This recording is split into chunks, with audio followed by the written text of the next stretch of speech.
s'agit de Monsieur Trésor Mwamba. Il est économiste et cadre à l'Union pour la démocratie et le progrès social UDPS, le parti présidentiel. Bonsoir Monsieur Trésor Mwamba. Bonsoir Madame Julie. Bienvenue. C'est moi qui vous remercie pour cette invitation. Et alors, on venait là de suivre ensemble avec vous l'actualité brossée de la semaine. Serrer les rangs, on a vu comment est-ce qu'il a partagé un repas de cœur avec eux. Comment est-ce que vous, en tant qu'acteur politique, mais aussi du parti politique présidentiel, avez reçu cet événement? C'est une très grande joie, Madame Julie, de voir un président de la République proche de son armée, comme un père de la nation, comme il est naturellement. Et là, c'est comme un commandant suprême. Ici est de rappeler ici que l'armée émane d'une très grande autorité du président de la République, en tant que commandant suprême des armées. Toutes les armées ont dépendance totale, quasiment totale, du chef de l'État ainsi que du ministre de la Défense, évidemment. Cet acte de repas de cœur avec les officiers supérieurs, les officiers civils subalternes, est un témoignage d'une unité au sein de notre armée, une indéfection qui sera constatée dans le chef des hommes en uniforme, qui, du reste, sont apolitiques. Ici encore de rappeler qu'en RDC, les militaires sont apolitiques, ainsi que les policiers. Ils n'ont pas droit au vote, ils sont appelés à continuer leur travail d'hommes en armes. Et sur ce, le président de la République, en tant que père de la nation, en tant que commandant suprême, pour ce cas, a joué un très grand rôle, a rappelé la mission des militaires. Et j'aime bien une phrase qui a été toujours dite par les militaires, nos militaires. Ils disent toujours « ne jamais trahir le Congo ». Ce slogan de l'armée nationale est un slogan des FARDC qui ravive l'unité, déjà dans le chef de nos vaillants combattants, qui du reste font un très grand travail au niveau de l'Est de la République du Congo pour parler de cette unification aujourd'hui, et que le Congo a aujourd'hui une armée qui est montée tellement en puissance parce qu'il y a une volonté manifeste dans le chef des dirigeants de l'armée et aussi dans la volonté constatée par le chef d'État. Pour moi, c'est un événement qui est un événement pas seulement historique, mais un événement de renforcement d'unité au sein de l'armée et aussi de rappeler cet esprit de la politisation de l'armée et cet esprit de l'unité des corps pour les jours à venir et pour rendre encore plus puissante ces FARDC qui est parmi les 10 armées les plus fortes de l'Afrique ici aussi. Il est très important de le rappeler aussi. Merci beaucoup, Monsieur Trésor Mwamba. Vous l'avez bien dit que c'est un signe qui montre l'indéfectibilité de l'armée à la République, mais aussi au chef de l'État comme le commandant suprême. Mais est-ce qu'il y a encore un renouvellement de l'engagement? Parce qu'ils sont déjà engagés. Est-ce qu'il fallait témoigner à notre renouvellement? Je vous ramène dans la Bible. Je suis chrétien. Je ne peux pas vous poser des questions. Est-ce qu'il est important pour nous en tant que chrétiens, même musulmans, ou encore des équipes africaines, de rappeler notre engagement auprès des dieux? C'est quoi le rappel d'engagement? La prière que nous faisons tous les jours. Mais d'autant plus que le chef de l'État est le garant de la nation, le commandant suprême, il a besoin de ces témoignages de confiance. Si l'éternel Dieu, qui est le créateur du ciel et de la terre, nous réaffirmons notre engagement tous les jours, à plus fort que nous humains, même nous les enfants, face à nos parents, nos enfants viennent vers nous. Ils disent non, papa, nous vous aimons, nous sommes avec vous, et dans l'unité, dans la sincérité, et pour être un exemple pour la famille. Et c'est un exemple que je préfère donner en petit exemple comme ça, simpliste, pour permettre que les gens comprennent. Il est important, pourquoi? Aujourd'hui, le pays va traverser une situation très exceptionnelle. Nous sommes à l'heure des élections. Les agitations que nous constatons dans les pays d'Afrique aujourd'hui laissent à croire que certaines nations n'ont pas encore atteint la maturité politique et la démocratisation effective. Il est aussi très important de rappeler que la RDC est une jeune démocratie qui fait des grands pas aujourd'hui. Et depuis l'avènement de Félix Tshisekedi comme président de la République, le Congo sort de cet état démocratique d'illusion et de l'effectivité de la démocratie participative. Et que l'armée aussi doit donner l'exemple d'être d'abord impliqué dans la chose, parce qu'il y aura des élections dans le pays et l'armée joue aussi un très grand rôle. Vous savez comment que même l'armée s'engage aussi à accompagner dans la sécurisation de ces élections. Même des matériels militaires sont aussi utilisés, les avions militaires qui nous aident aussi à participer. Sur ce, il y a lieu d'accepter cette action. Et pour nous, en tant que Congolais, nous sommes fiers de cette armée nationale qui fait beaucoup d'efforts, qui démontre noir sur blanc qu'elle est capable de rivaliser avec d'autres armées africaines. Voilà, rivaliser avec d'autres armées africaines, c'est Trésor Mwamba qui le dit. Je rappelle qu'il est cadre à l'UDPS. il est resté à l'écart. Aujourd'hui, il a été promu comme général de brigade, une nouvelle en tout cas qui a fait tomber encre et salive. Vous, en tant qu'acteur politique, comment commenter cet événement? C'est un événement qui n'entre pas dans le panthéon des très beaux actes. C'est un acte très normal pour moi. Ça va de la responsabilité du pouvoir que détient le commandant suprême, qui est d'abord lui-même une institution, et aussi il a plu au président de la République. Après avoir, je ne sais pas, gracié, après avoir libéré Edi Kapen, puisque le chef de l'État a estimé que Edi Kapen pouvait servir la nation, c'est son choix. Il revient en tant que civil. D'abord, il faut rappeler, parce qu'il avait été, lors du procès, Edi Kapen face à la République, où il avait été accusé d'avoir fomenté l'assassinat du feu président Mouzé Kabila, il a plu au président de la République de rappeler Edi Kapen en le nommant à titre exceptionnel.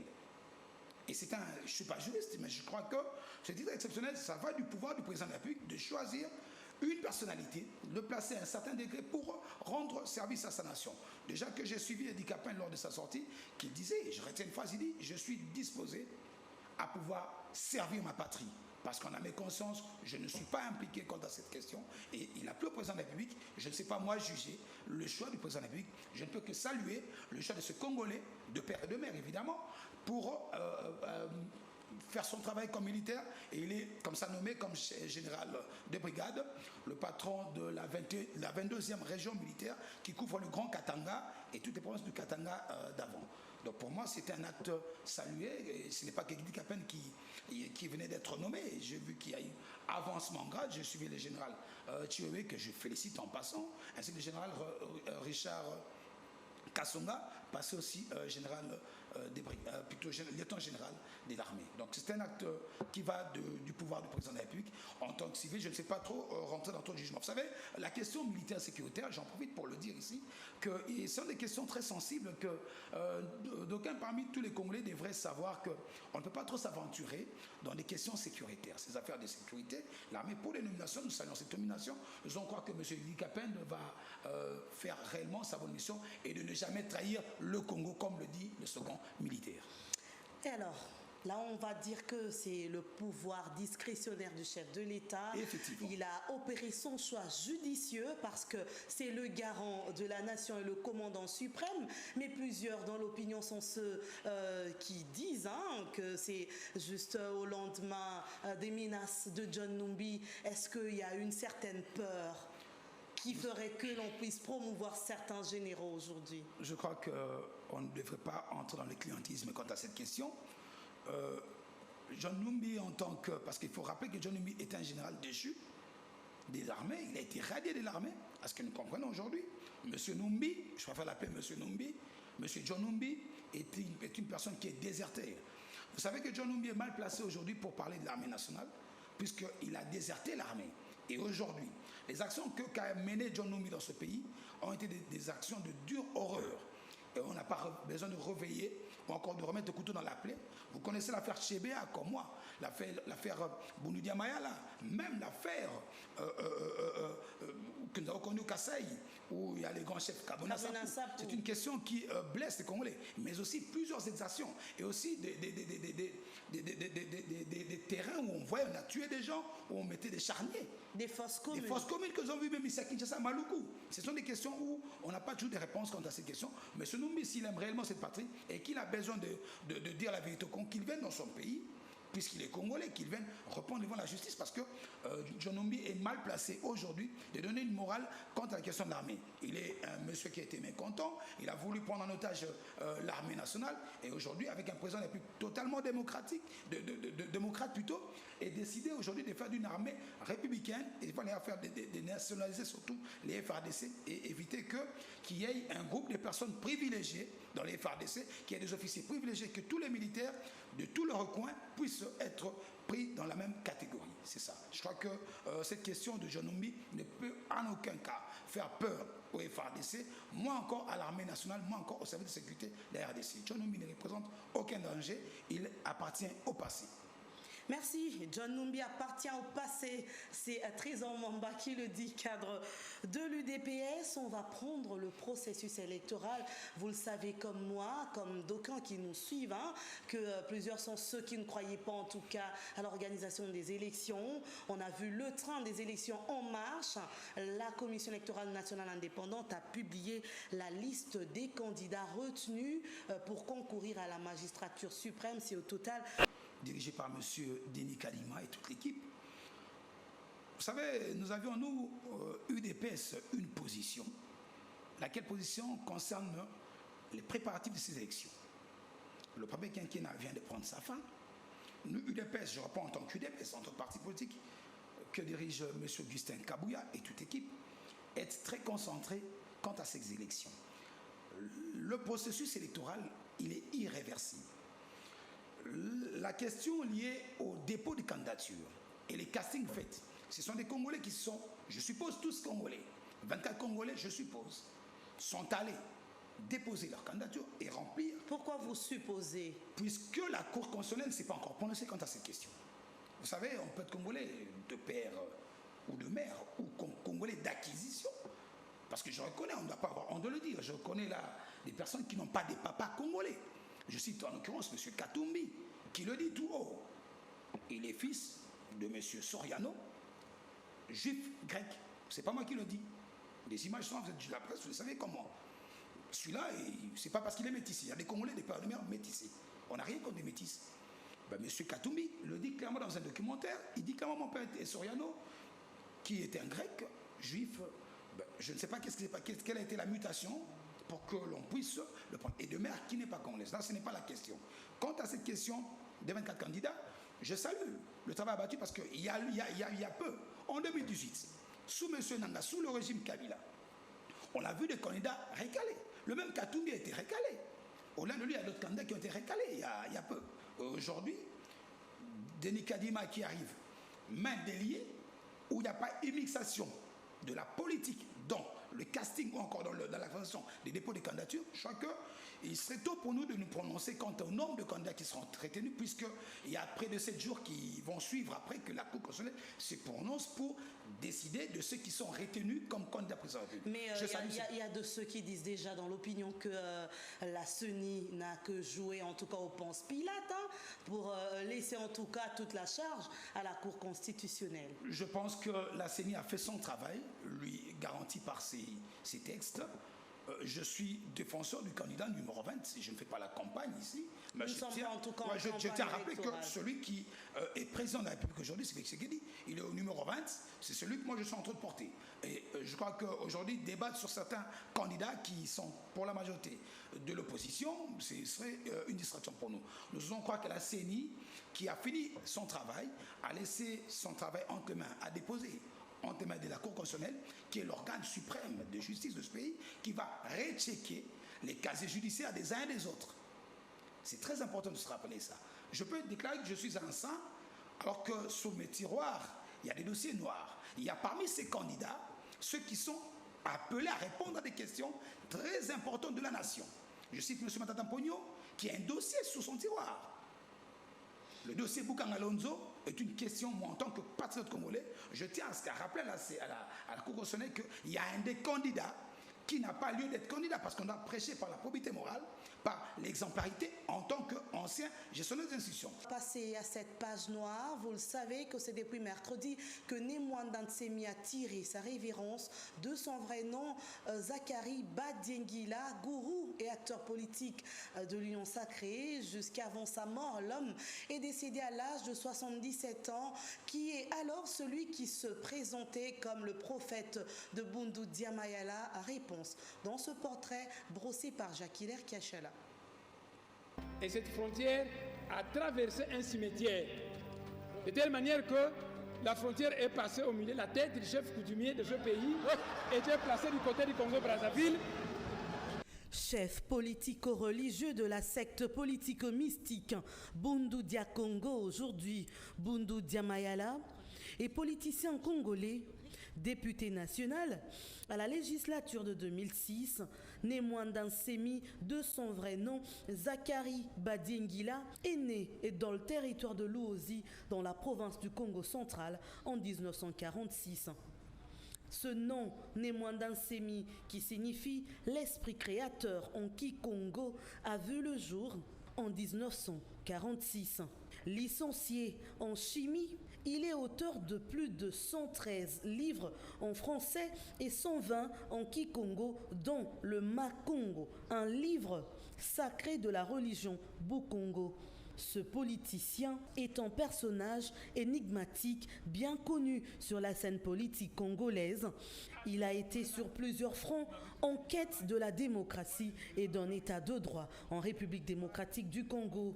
L'origine de l'engagement de Mwanda Nsemi reste floue.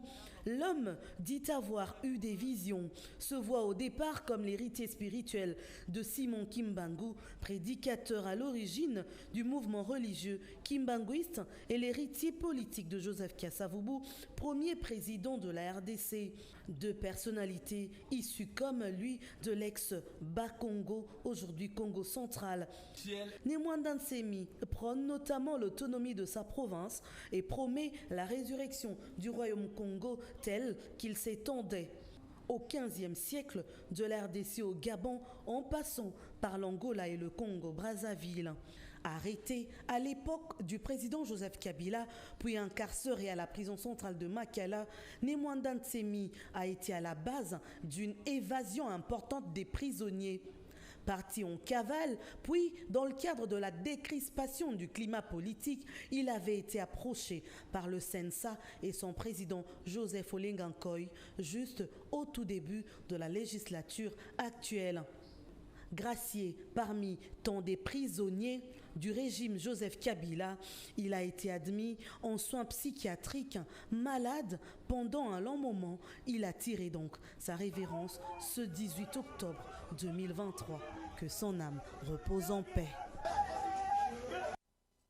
Eh bien, que son âme puisse reposer en paix. Mwanda Nsemi, il aura vécu. Nous revenons à notre invité, Monsieur Patrick Mwamba. Monsieur Trésor. Monsieur Trésor Mwamba, excusez-moi. Comment avez-vous appris cette triste nouvelle? Avec beaucoup de tristesse, je présente mes sincères condoléances à la famille biologique du grand chef Mwanda Nsemi, Tata Mwanda Nsemi, comme disait Bakongo.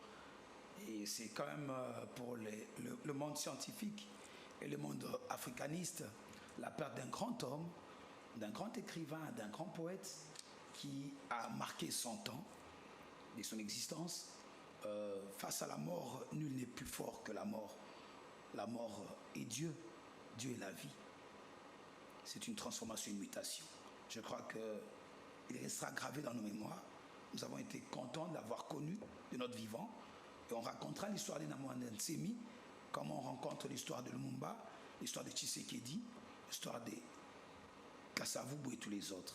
Paix à son âme et puis je suis présent de Saint-Sacolons aussi à la grande famille Nekongo qui ont perdu un patriarche de cet espace Nekongo. C'est ce que je puis dire quant à cette question.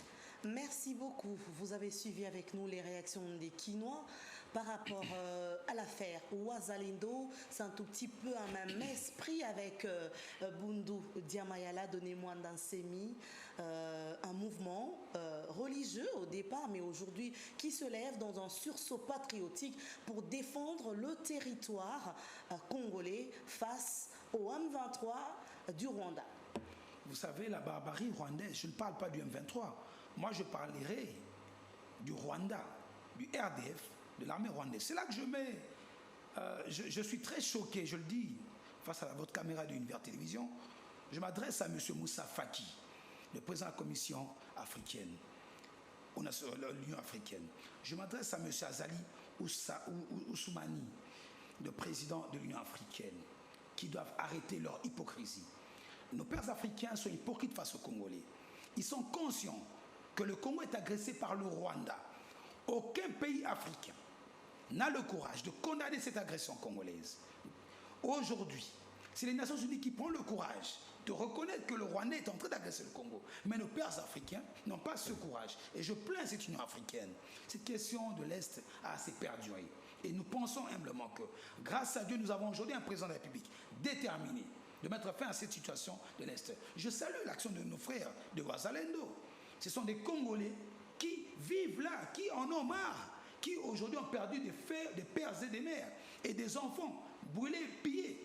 On a brûlé chez eux, on a tué des gens, on a même délocalisé certains d'entre eux. Je crois qu'aujourd'hui, pour nous, pour moi en tant que patriote congolais, c'est une fierté de voir des Congolais qui veulent se prendre en charge, mais certes, nous demandons que l'armée nationale puisse aussi entrer en jeu pour mettre fin à cette fameuse guerre qui a assez perduré et que la communauté africaine et internationale puisse mettre hors d'état de nuire M. Paul Kagame, qui est l'instigateur des agressions et des morts de milliers de Congolais à l'Est. Monsieur Trésor Mwamba, nous sommes arrivés à la fin de cette rétrospective de l'actualité de la semaine. Au niveau de votre parti politique, comment est-ce que vous vous mobilisez? Comment vous mobilisez vos militants pour affronter les élections? Vous avez certainement quelque chose à dire. Effectivement, madame, je ne peux pas quitter ce plateau sans saluer d'abord le grand travail qu'a le secrétaire général Augustin Kabouya et toute l'équipe de l'UDPS et tous les combattants et combattantes ici au pays comme à l'extérieur. Je salue encore une fois le président de la République pour une première fois dans notre pays qu'on ait des élections au niveau africain et au niveau international. Parce qu'aujourd'hui, grâce à Félix Tshisekedi, sous son mandat, on aura des élections des Congolais qui sont vus à l'étranger, en Afrique du Sud, aux États-Unis d'Amérique, au Canada et en France ainsi qu'en Belgique vont participer pour voter. Pour nous, UDPS, nous ne sommes pas dans la distraction. On ne sait en aucune distraction. Nous sommes très concentrés en train de se préparer pour battre et gagner ces élections et ainsi qu'avec nos amis de l'Union Sacrée. C'est comme ça que j'appelle tous les Congolais et Congolaises à être derrière le président de la République, à être derrière l'UDPS et que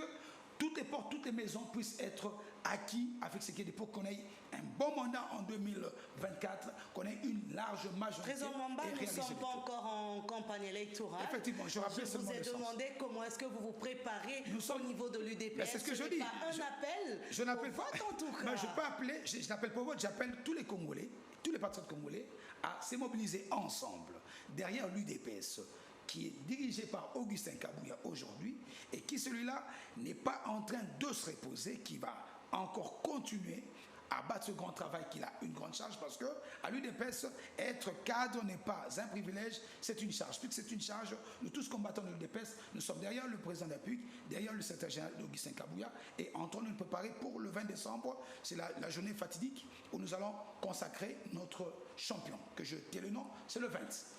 Merci beaucoup, Trésor Mwamba, d'avoir répondu à notre invitation. C'est moi qui vous